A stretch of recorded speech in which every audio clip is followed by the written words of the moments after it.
রাজধানীর শাহবাগে দুপুর ২টায় সমাবেশ করবে বাংলাদেশ জাতীয়তাবাদী ছাত্রদল। সেখানে আছেন আমাদের সহকর্মী মনিরুল ইসলাম মিন্টু। সমাবেশের প্রস্তুতি এবং নেতাকর্মীর উপস্থিতির খবর জানতে আমরা এখন যুক্ত হচ্ছি তার সঙ্গে। মিন্টু, দুপুর ২টায় তো তারা সমাবেশ শুরু করবে এবং সারা দেশ থেকে নেতাকর্মীরা সেখানে এসে জড়ো হচ্ছেন। বর্তমানে আপনি কি পরিস্থিতি দেখতে পাচ্ছেন ওখানে?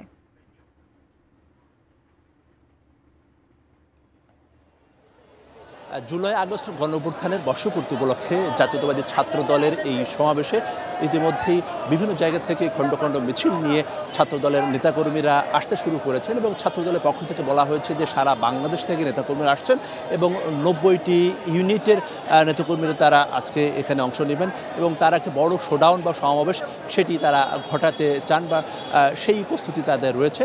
এবং আমরা ইতিমধ্যেই লক্ষ্য করছি যে এই শাহবাগ যে মোড়ে সেখানে তাদের আসলে যে মঞ্চ সেই মঞ্চটি তৈরি করা হয়েছে এবং বেলা 10টা পর্যন্ত এই শাহবাগ দিয়ে যান চলাচল সেটি মোটামুটিভাবে স্বাভাবিক ছিল, কিন্তু এখন যান চলাচল সেটি বন্ধ করে দেওয়া হয়েছে। সেটি কাঁটাবন মোড় থেকে যানবাহনকে ঘুরিয়ে দেওয়া হচ্ছে অন্যদিকে ইন্টারকন্টিনেন্টাল হোটেল এবং এপাশে মৎস্য ভবন এবং ঢাকা বিশ্ববিদ্যালয় থেকে যে সড়কটি সেই সড়কটিও মোটামুটিভাবে বন্ধ রয়েছে। শুধু জরুরি সেবার যে যানবাহনগুলো অ্যাম্বুলেন্স, আইনশৃঙ্খলা বাহিনীর কিংবা গণমাধ্যম কর্মীদের সেই যানবাহনগুলো চলাচল করছে, এছাড়া অন্যান্য যানবাহনের চলাচল বন্ধ করে দেওয়া হয়েছে। এবং আজকের এই সমাবেশ থেকে ছাত্রদলের নেতাকর্মীরা যে পরিবর্তিত প্রেক্ষাপটে পরিবর্তিত বাংলাদেশের যে নতুন ধারা যে রাজনীতি সেই রাজনীতির চর্চা, সেই সঙ্গে বিএনপির ভারপ্রাপ্ত চেয়ারম্যান তারেক রহমান সেই তারেক রহমানের নির্দেশনামূলক বক্তব্যের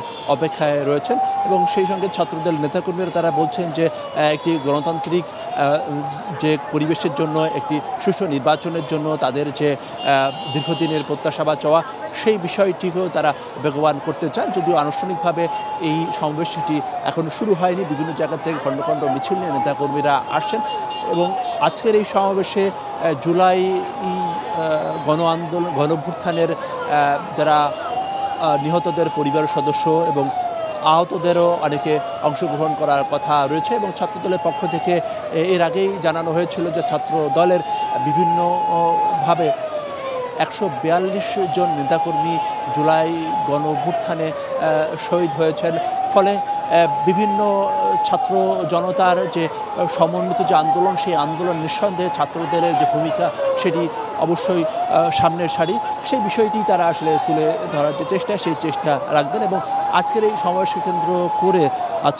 সমাবেশকে কেন্দ্র করে ৬টি নির্দেশনা দেওয়া হয়েছে এবং নেতাকর্মীরা তারা ব্যানার ফেস্টুন নিয়ে তারা আসতে পারবেন না এবং সেই সঙ্গে ছাত্রদলের নেতাকর্মীদের যারা আসবেন তাদেরকে সমাবেশ শেষ না হওয়া পর্যন্ত সমাবেশস্থল ত্যাগ করা যাবে না এবং যানবাহন বিভিন্ন জায়গা থেকে যারা নিয়ে আসবেন তারা বিশ্ববিদ্যালয় এরিয়ার বাইরে এসে এই যানবাহনটি তাদেরকে রাখতে হবে।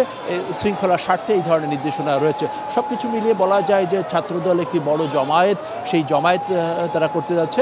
আরেকটি বিষয় জানিয়ে রাখি যে ছাত্রদল পক্ষ থেকে আগেই জানানো হয়েছে যাদের এই সমাবেশটি ছিল মূলত কেন্দ্রীয় শহীদ মিনারে, কিন্তু যেহেতু এনসিপি তারা ওখানে কেন্দ্রীয় শহীদ মিনারে অনুষ্ঠান করছে, যার কারণে তারা পরিবর্তিত প্রেক্ষাপটে এই শাহবাগে তাদের এই সমাবেশটি নিয়ে আসে এবং সেই সমাবেশ অনুষ্ঠানের যে প্রস্তুতি সেই প্রস্তুতি চলছে।